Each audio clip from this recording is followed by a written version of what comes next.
All right, guys, so in this video, we are going to introduce you to the first piece of technique that you're going to learn, and arguably it's the most important piece of technique you're going to learn in your bagpiping career because it is used all the time in bagpipe music. Almost every doubling starts with a G grace note, and they're even on single notes as well, really just all over the place in bagpipe music. It's a chirping sound that we create by lifting our index finger on the left hand. It's called G Gracenote because this is our G finger that we're lifting. We lift the finger rapidly and put it back down. As we're blowing through the chanter on a given note, that's going to create that chirping sound that we're looking for. And it's used to accent notes and ornament notes in bagpipe playing. So let me go ahead and demonstrate it for you now. And then I want you to try it on your own as well. So I'm just going to be in low A position and doing several of these G grace notes so you can hear what they sound like and look like, okay?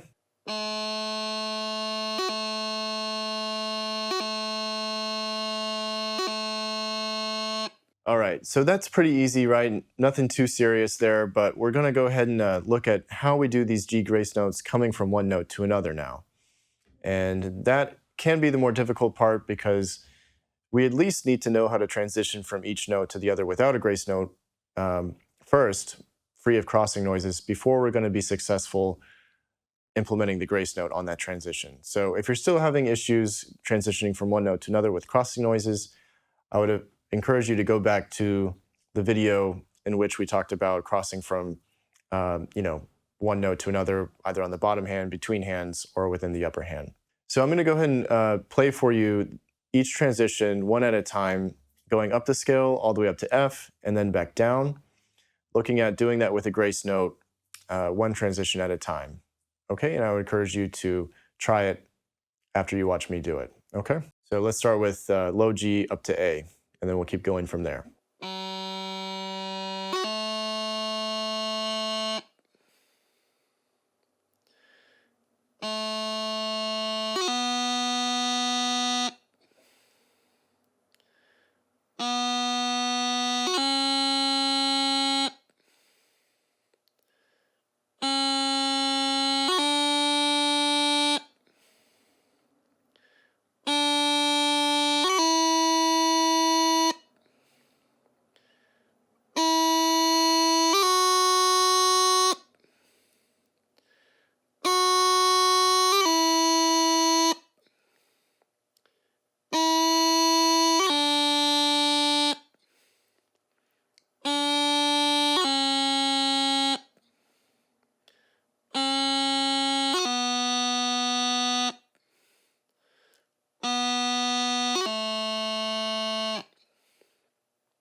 All right, so let me show you how to fix a problem if it occurs going from one note to another with a grace note.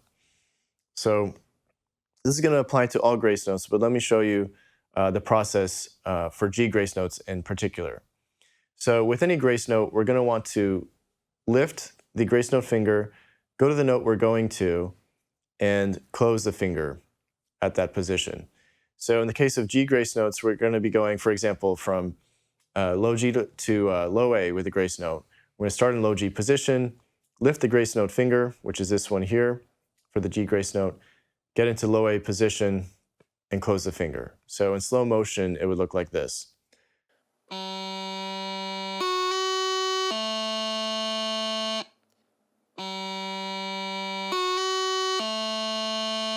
Okay, and you can apply that same strategy to any other transition you're having trouble with in the G grace note scale. That should really help you achieve, that clean transition. So once you've practiced it a few times in that slower pace, slowly build up the pace to the speed that I was just doing it, okay? And it'll get a lot easier for you. So let me go ahead and demonstrate for you the G grace note scale that we have in the practice exercises sheet music. So I'm going to be doing this at 60 beats per minute. And I'm going to put that music up for you on your screen. And you can see how these G grace notes are written. It's the little G position, the G space above that top line with the little flags. That is the G grace note, and that's how that is noted on the music, okay? So we're going to be doing this with half notes each bar. So there's going to be 2 clicks per note. And I'm going to go ahead and demonstrate that for you now.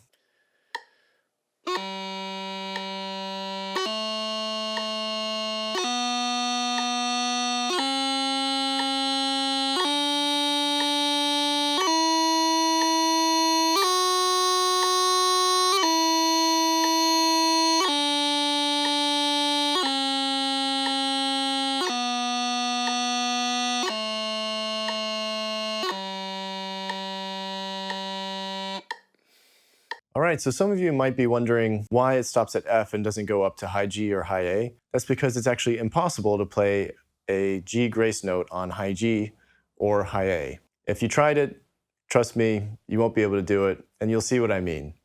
Basically, since we're already lifting this finger, if we're ending in this position, we have to put that finger down, which means we're going to at least end up on F or one of the notes below her.